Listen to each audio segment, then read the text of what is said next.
भ्रष्टाचारी नेता की कहानी। एक समय की बात है, भारत के एक छोटे से गांव रामपुर में लोग अपनी सादगी और ईमानदारी के लिए प्रसिद्ध थे। ये गांव हरे भरे खेतों, शांतिपूर्ण वातावरण और परिश्रमी लोगों का घर था। हालांकि गांव में विकास की कमी थी। वहां पक्की सड़कें नहीं थीं, स्कूलों की हालत जर्जर थी और पानी की समस्या दिन प्रतिदिन गंभीर होती जा रही थी। गांव के लोग इन समस्याओं से परेशान थे, लेकिन उनके पास कोई ठोस नेतृत्व नहीं था। ऐसे में गांव में सरपंच के चुनाव की घोषणा हुई। ये चुनाव सभी के लिए उम्मीदों की किरण लेकर आया। चुनाव में दो प्रमुख उम्मीदवार थे, रघुवीर और ईमानदार रामदीन।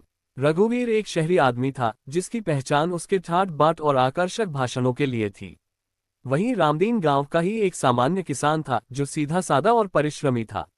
रघुवीर के वादे। चुनाव के दौरान रघुवीर ने गांव वालों को प्रभावित करने के लिए बड़ी बड़ी बातें और वादे किए। उसने कहा, अगर मैं सरपंच बना तो इस गांव को शहर जैसा बना दूंगा। मैं पक्की सड़कें बनवाऊंगा, हर घर में बिजली लाऊंगा, पानी की समस्या दूर करूंगा और बच्चों के लिए एक बड़ा स्कूल बनवाऊंगा। उसकी बातों से गांव के लोग मंत्रमुग्ध हो गए। रामदीन ने भी अपनी ओर से लोगों से वादा किया कि वह पूरी ईमानदारी से उनकी सेवा करेगा। लेकिन वह उतने प्रभावशाली भाषण नहीं दे पाया जितना रघुवीर ने दिया। गांव के लोग रघुवीर के वादों से इतने प्रभावित हुए कि उन्होंने उसे भारी बहुमत से सरपंच बना दिया। रघुवीर का असली चेहरा। चुनाव जीतने के बाद रघुवीर ने सरपंच का पद संभाल लिया। कुछ समय तक तो वह गांव में दिखावटी काम करता रहा। उसने गांव में एक छोटा समारोह आयोजित किया और घोषणा की कि विकास कार्य जल्द ही शुरू होंगे।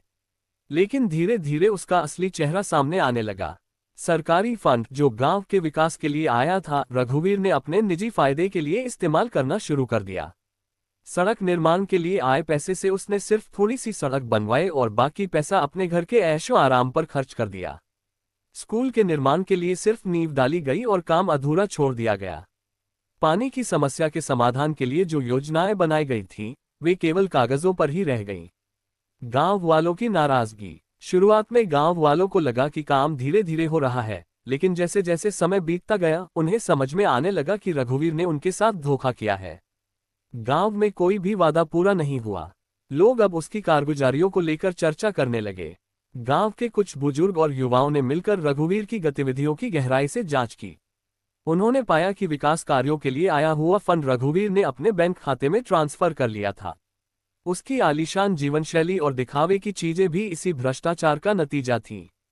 गांव की पंचायत। एक दिन गांव वालों ने मिलकर पंचायत बुलाने का फैसला किया। पंचायत में रघुवीर को बुलाया गया और उससे सवाल किए गए। एक बुजुर्ग ने पूछा, रघुवीर, तुमने हमें वादा किया था कि गांव की सभी समस्याएं हल करोगे, लेकिन अब तक कोई काम पूरा नहीं हुआ। इसका क्या कारण है? रघुवीर ने बहाने बनाने की कोशिश की। सरकार से पर्याप्त फंड नहीं मिला, इसलिए काम अधूरे हैं। लेकिन गांव के युवाओं ने उसके झूठ को उजागर करते हुए सबूत पेश किए।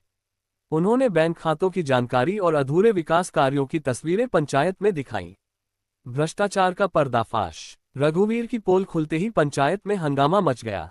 लोगों का गुस्सा सातवें आसमान पर था।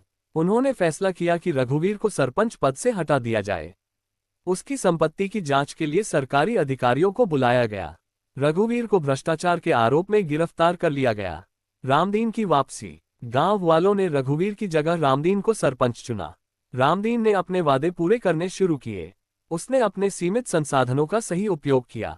गांव में पक्की सड़कें बनी, बच्चों के लिए एक छोटा लेकिन अच्छा स्कूल खोला गया और पानी की समस्या भी काफी हद तक हल हो गई। गांव की सीख। इस घटना ने गांव वालों को एक महत्वपूर्ण सबक सिखाया। उन्होंने समझा कि केवल बड़े वादों से प्रभावित होकर किसी को नेता नहीं बनाना चाहिए। नेता का चयन उसकी ईमानदारी, कर्मठता और सच्चाई के आधार पर होना चाहिए।